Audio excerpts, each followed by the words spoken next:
تو تھوڑی سی رمضان کی بات، تھوڑی سی تجارت کی بات، اب تھوڑی سی نکاح کی بات. ویسے تیری تو فعل گال ہوئی ساری. پہلے میں آپ کو لفظ نکاح کا مطلب بتاتا ہوں. نکاح کا کیا مطلب ہے، طلاق کا کیا مطلب ہے. اس سے آپ کو پتہ چلے گا کہ عربی زبان کتنی خوبصورت، اور اللہ نے اس زبان کو کیوں منتخب فرمایا، اور قرآن کی زبان، میرے نبی کی زبان. نکاح کا ہم یہ معنی لیتے ہیں بھئی طاہر کا مہنور سے ایجاب قبول ہو گیا. یہ تو ہے اس کی عملی تعبیر، یہ لفظ کا ترجمہ نہیں ہے. نکاح کرنا، نکاح کر دیا، نکاح ہو گیا. لفظ نکاح، نکاح ینکح، دو چیزوں کا آپس میں اس طرح ملنا کہ وہ یکجان ہو جائیں، اس کو نکاح کہتے ہیں. اور اس کی مثال لغت میں کیا دیتے ہیں، جیسے نیند آنکھوں میں جذب ہو کے آنکھ بن جاتی ہے، اور بارش کا پانی مٹی میں جذب ہو کے مٹی بن جاتا ہے. کیا خوبصورت مطلب ہے کہ دو زندگیاں آپس میں اس طرح جڑیں. دو چیزیں، غیر، پانی غیر ہے، زمین غیر ہے. نیند اور چیز ہے، آنکھ اور چیز ہے. پانی اور چیز ہے، مٹی اور چیز ہے. دو چیزوں کا جو اپنی اپنی جگہ الگ ہیں، ان کا آپس میں یوں ملنا کہ وہ ایک ہو جائیں، اس کو کہتے ہیں نکاح. اسی لفظ میں طاہر کے لیے زندگی گزارنے کا طریقہ اللہ نے بتا دیا. میرے لیے، آپ کے لیے اللہ نے زندگی گزارنے کا طریقہ بتا دیا ہے کہ خامند اور بیوی زندگی کیسے گزاریں کہ وہ ایک ہو جائیں. اور یہ ایک ہونا پیسے سے نہیں ہوگا، طاہر کے بڑے گھر سے نہیں ہوگا، یہ اس کے اور اس آنے والی بچی کے اخلاق سے ہوگا، برداشت سے ہوگا. ایک ہی اس کا اصول ہے قیامت تک کے لیے، اور کوئی اصول نہیں. یہ مالدار کا بچہ ہے، چند دن پہلے غریب بچے کا نکاح پڑھایا، ان سے بات کی. غریب کا بچہ ہو، پیسے والے کا بچہ ہو، نکاح کے مطلب کو زندہ کرنے کا ایک ہی اصول ہے، اچھے اخلاق اور برداشت. اب اس کا بالکل اپوزٹ ہے طلاق. طلاق طلاق کیا ہوتا ہے؟ گرا کا کھل کے آزاد ہو جانا. گرا کھل کے آزاد ہو جانا. اس لیے سبحان اللہ، عورت کو جب درد ہوتا ہے بچہ پیدا ہونے کا تو لہریں آتی ہیں، لہریں آتی ہیں، جس کو درد ذہ کہتے ہیں. اس کو عربی زبان میں طلقہ کہتے ہیں. طلقہ. طلقہ کیوں کہتے ہیں؟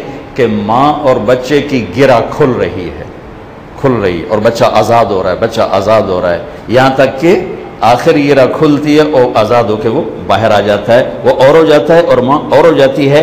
نکاح آپس میں مل جانے کا نام ہے، ایک جان ہو جائیں. اور طلاق گرا کھل کے پھر جدا ہونے کا نام ہے کہ جدا ہو جائیں. پہلے دو شخصیتیں ایک ہوئی تھیں، اب وہ ٹوٹ کے پھر دو ہو گئی. طلقہ سے یاد آیا، عبید اللہ بن عمر کے پاس ایک شخص آئے، کہنے لگے حضرت کہ میں نے اپنی ماں کو خراسان، یہ ایران میں ہے، وہاں سے میں نے کندھے پر بٹھایا اور پیدل لے کے میں پہنچا مکے، سارا حج کرایا، سارا کندھے پہ بٹھا کے، تو کیا میں نے اپنی ماں کا حق ادا کر دیا؟ تو اس پر انہوں نے ارشاد فرمایا وَلَا طَلْقَةً وَاحِدَةً وَلَا طَلْقَةً وَاحِدَةً. سبحان اللہ، کہ تیرے پیدا کرنے میں تیری ماں نے جو دردیں اٹھائیں تھیں نا، اس میں ابھی درد کی ایک لہر کا بھی حق ادا نہیں ہوا، ایک لہر. وَلَا طَلْقَةً وَاحِدَةً. سبحان اللہ. ایک اور حدیث یاد آئی، وہ ساتھ بیان کر دوں.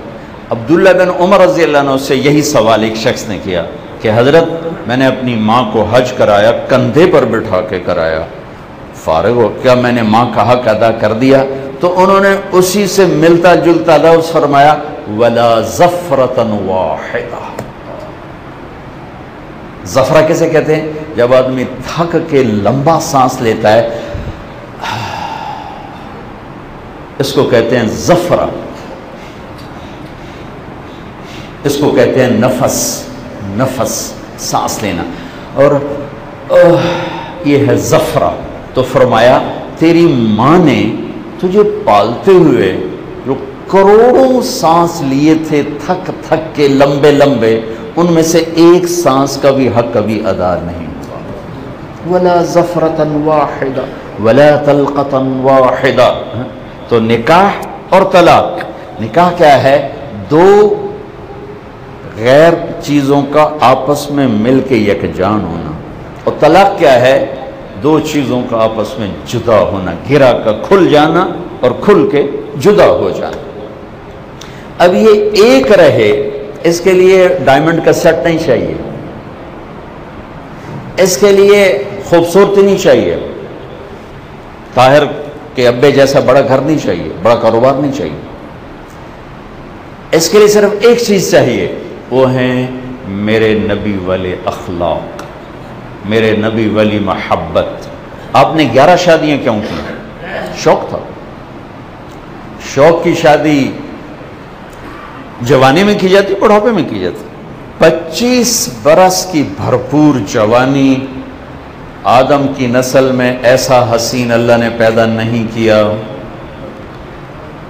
ایک اماں کے چند الفاظ سنب: رأیت رجلا ظاہر الوضاء ابلج الوجه لم تعبه ثجلة لم تزر به سعلة وسيم قصيم في عينيه دعج في صوته سحل في لحيته كثافة في عنقه سطع أزج أقرن إن تكلم علاه البهاء وإن سكت علاه الوقار.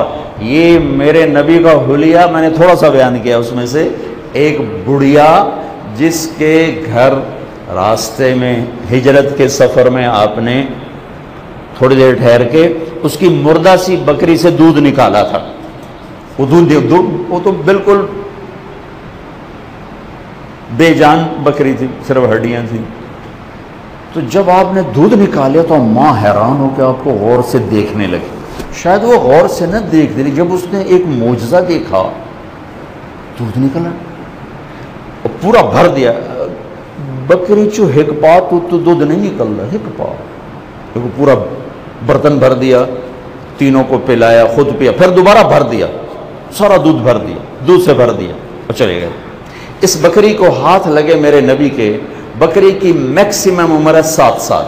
نہ ذبح کرو، 7 سال بعد مر جائے گی. یہ بکری 22 سال زندہ رہی. بس میرے نبی کا ہجرت کا زمانہ 10 سال، صدیقی دور 2.25 سال، فاروقی دور 10 سال، 10 جمع 10 جمع 2 22 برس یہ بکری زندہ رہی. حضرت عثمان کے دور میں جا کر کہیں یہ بکری مری ہے. 22 سال سے زیادہ عمر گزاری، میرے نبی کے ہاتھ لگے تھے.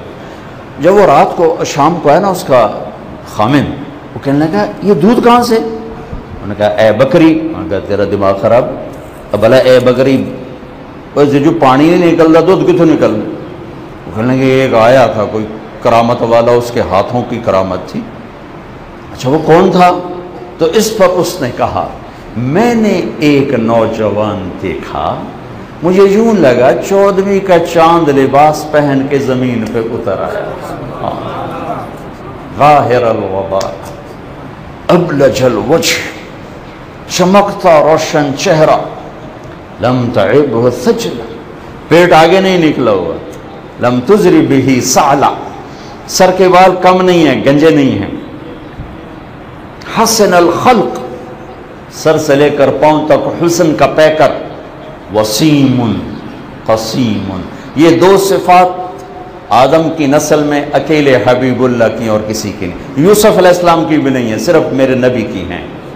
وسیم اسے کہتے ہیں جس کو جتنی دفعہ دیکھو دیکھنے کا شوق بڑھ جائے. یہ دنیا میں کوئی چیز ایسی نہیں. بہت دفعہ دنیا پھرنے کا موقع ملا، حسین سے حسین منظر دیکھ، ایک باری 2 باری تر چلو بھائی ہوں چلو اگے ویکھیا ٹورو بھائی ویکھیا. یہ واحد میرے حبیب ہیں. وہ کہتی ہیں میں جب دیکھتی اور شوق بڑھ جاتا، جب دیکھ اور شوق بڑھ جاتا. وسیم. قسیم کسے کہتے ہیں؟ قسیم اسے کہتے ہیں جس کے جسم کے تمام اعضاء الگ الگ حسین ہوں. ہر عضو الگ الگ حسین ہو. اب کہتے ہیں یار اس کی آنکھیں بڑی خوبصورت ہیں. یہ لفظ بتا رہا ہے کہ باقی ایڈا سونا کوئی نہیں, اکھیاں سونیاں بھائی. تو قسیم کسے کہتے ہیں؟ جو سر کے بال سے لے کر پاؤں کے ناخن تک حسین ہی حسین, آگے سے پیچھے سے, دائیں سے بائیں سے, اوپر سے نیچے سے, یوں دیکھو آگے پیچھے, جس طرح سے دیکھو آپ کو حسن ہی نظر آئے, اسے کہتے ہیں قسیم. وسیم, ازج, گول بھویں, فی عینیہ تاج, حسین موٹی آنکھ. ادعج, اشکل, اکحل, احور, اہدب, ابرج, انجل. 7 صفات آپ کی آنکھوں کے ذریعے بیان کر دی گئی. 7 صفات.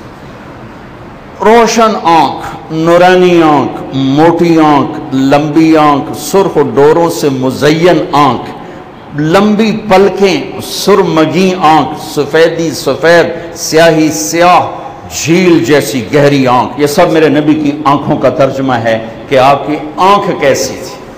آپ یوں دیکھا کرتے تھے, ایسے نہیں دیکھتے, یوں دیکھتے تھے.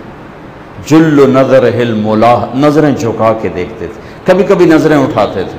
جب آپ نظریں اٹھاتے تھے ایسا نور ہوتا تھا, کوئی تاب نہیں لاتا تھا, سب ایسے ہو جاتے تھے. سب صرف 2 آدمی اس وقت آپ کو دیکھ سکتے تھے, صرف 2 آدمی. جب بولتے تھے تو ایک نور چھاتا تھا, جب خاموش ہوتے تھے ایک وقار چھاتا تھا.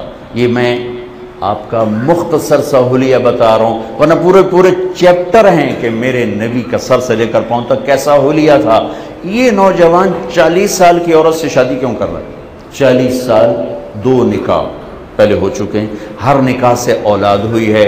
اب یہ عورت ڈھل چکی ہے, ان کی اٹھتی جوانی, ان کی جوانی ڈھل چکی ہے. 40 سال کے بعد عورت کی جوانی دی اینڈ ہوتا ہے. یہ 25 سال کے نوجوان کیوں شادی کر رہے ہیں؟ کہ آگے اعتراض ہوں گے, اس کا جواب ہے. ٹھیک ہو گیا. جب 50 سال عمر ہو گئی, خدیجہ کا انتقال ہو گیا. 50 سے 63, 13 برس میں 10 نکاح, ڈھلتی عمر میں 10 شادیاں, پیدر پہ. جوانی میں تو شوق ہوا نہیں, تو ڈھلتی عمر میں یہ شادیاں کیوں ہیں؟ ایک تو حدیث سناتا ہوں, ما تزوجت وما زوجت الا بوحی من السماء نزل به جبریل. کہ میں نے جہاں شادی کی, میں نے جہاں بیٹی دی, پہلے آسمان سے جبریل پیغام اللہ کا لائے, یہاں شادی فرمائیں, یہاں بیٹی دیں, میں نے اس کے بعد یہ قدم اٹھایا. پھر ایک فضیلت کہ میں نے جہاں شادی کی, میں نے جہاں بیٹی دی, میرے اللہ نے وعدہ کیا سب جنت میں جائیں گے, کوئی جہنم میں نہیں جا سکتا. اللہ کی قسم یہ 11 شادیاں زندگی سمجھانے کے لیے تھی. آپ کی بیگمات میں تیز مزاج بھی تھی, غصے والی بھی تھی, نرم مزاج بھی تھی, سب سے گزارا کر کے سکھایا. حضرت حفصہ رضی اللہ تعالیٰ عنہ میں باپ والا مزاج تھا, غصہ, کیسے گزارا کرنا ہے. آپس میں خواتین میں کشمکش ہے, کیسے گزارا کرنا ہے. گھر میں کھانے کو کچھ نہیں, 2 مہینے چولہا نہیں جلتا اور بیویاں قربان ہو رہی, آپ سب کچھ دیتے اور بیویوں کو گلائے. ان کانوں نے کئی دفعہ سنا, میرے خامند کی دولت کو میں کیا کروں, میرا خامند اربوں پتی ہے لیکن میں دولت کو کیا کروں, اس کا بول اچھا نہیں ہے, اس کا سلوک اچھا نہیں ہے, اس کا رویہ اچھا نہیں, میں یہ ہیرے کے سیٹ کو کیا کروں. ایک اربوں پتی آدمی مجھ سے کہنے لگا, ایک دوست کی بیگم آپ سے ملنا چاہتی ہے, میرے جیسے 200 اس کی جیب میں آ جائیں. یہ اس کے اپنے الفاظ ہیں, پتہ نہیں سچا کہ جھوٹا کہ ادھر سر تھے, میرے جیسے 200 اس کی جیب میں آ جائیں. ٹھیک ہے, اتنی بڑی دولت. اس کی بیگم نے آتے ہی رونا شروع کر دیا کہ اس دولت کو میں کیا کروں, میرے خامند کا سلوک ہی اچھا ہے. یہ جو آپ نے 11 شادیاں کی ہیں زندگی سمجھانے کے لیے کہ گھر میں کچھ نہیں دیا, محبت دی ہے, قربان ہو گئی بیگمات, فدا ہو گئی بیگمات. صرف ایک حدیث سناتا ہوں. عرب کے ماحول میں بیوی سے اظہار عشق عیب, بہت بڑا عیب. معشوقہ سے اظہار عشق مردانگی, بیوی سے اظہار عشق موت، بیزتی. وَهَلْ تَبْكِينَ لَيْلَا إِذَا مِتُّ قَبْلَهَا وَقَامَ عَلَى قَبْرِ النِّسَاءُ النَّوَائِحُ. لیلا کا نام آیا ہے نا. یہ شاعر کون ہے؟ اس کا عاشق مجنو جس کو ہم کہتے ہیں. اس کا نام تھا توبہ، توبہ بن سم الخفاجی. خفاجی قبیلہ عراق میں آباد تھا، مکہ میں بھی آباد ہے، اور یہ سردار کا بیٹا تھا. سردار ہے سر، ہمیں چھوٹا موٹا بندہ کوئی نہیں، بڑے سردار دا پتر ہی. تو وہ بڑے آرام سے کہہ رہا ہے وَهَلْ تَبْكِينَ لَيْلَا إِذَا مِتُّ قَبْلَهَا وَقَامَ عَلَى قَبْرِ النِّسَاءُ النَّوَائِحُ لَيْلَا. پہلا شعر میں ترجمہ نہیں کروں گا، صرف مثال دے رہا ہوں. كَمَا لَوْ أَصَابَ الْمَوْتُ لَيْلَا بَكَيْتُهَا وَجَادَ لَهَا دَمْعٌ مِنَ الْعَيْنِ صَافِحُ. دوسرا شعر. تیسرا وَأَغْبِتُ مِنْ لَيْلَا بِمَا لَا أَنَالُهُ بَلَا كُلُّ مَا قَرَّتْ بِالْعَيْنُ طَائِحُ. چوتھا شعر وَلَوْ أَنَّ لَيْلَ الْأُخَيْلِيَ تَسَلَّمَتْ عَلَيَّ وَدُونِي جَنْدَلٌ وَصَفَائِحُ. لیلا لیلا لیلا لیلا. چار بیت میں، ہر بیت میں لیلا کا نام ہے. چار شعر بڑے آرام سے کہہ رہا ہے. یہ اس ماحول میں، عرب کے ماحول میں معشوقہ سے اظہار عشق، شاعری بری، اور بیوی سے اظہار عشق موت تھا. موت. اب ایسے محفل لگی ہوئی ہے. ایک صحابی عمرو بن عاص اللہ کے نبی سے پوچھے یا رسول اللہ من احب الناس الیک، آپ کو سب سے زیادہ کس سے پیار ہے؟ عجیب سوال ہے، عجیب جواب. آپ نے بلند آواز سے کہا عائشہ سے، تو سارے تے گھڑا جا ترٹا. وہ اے کی بنی ایڈا وڈا رسول لکھی جاندہ میں نو عائشہ نال پیار. یہ تو ہم اپنے ماحول میں نہیں کہہ سکتے. ساڑھے ہوتے اگلے فتوے ٹھو ہے مولوی صاحب دیکھو رن مرید بن گئی نے. آپ نے عائشہ سے، ان کو تو کرنٹ لگ گیا. انہیں فوراً سوال بدلا یا رسول اللہ میرا مقصد یہ مردوں میں من الرجال. تو آپ نے نبض پہ ہاتھ رکھ لیا کہ میری گلے نو اگا اندر نہیں گئی، ہضم نہیں ہوئی. آپ تو معاشرت سکھانا چاہتے ہیں. اظہار عشق نہیں ہے، تعلیم معاشرت ہے، تعلیم ہے، اللہ کی قسم تعلیم ہے. تو آپ کو محسوس ہو گیا کہ یہ اس کو یہ بات ہضم نہیں ہوئی. تو اب آپ نے یہ کہنا تھا کہ مجھے ابو بکر سے سب سے زیادہ پیار ہے، لیکن آپ نے کیا کہا؟ ہاں یا رسول اللہ میرے کہنے کا مطلب تھا من الرجال، مردوں میں کس سے زیادہ پیار ہے؟ عائشہ کے عباس، عائشہ کے عباس. سبحان اللہ. یہ ابو بکر کیوں نہیں کہا، عائشہ کا ابا کیوں کہا؟ اس غلط چیز کو توڑنے کے لیے کہ حلال محبت کو چھپاتے ہو اور حرام محبت پہ شعر و شاعری کہتے ہو. کیسے دیوانے ہو.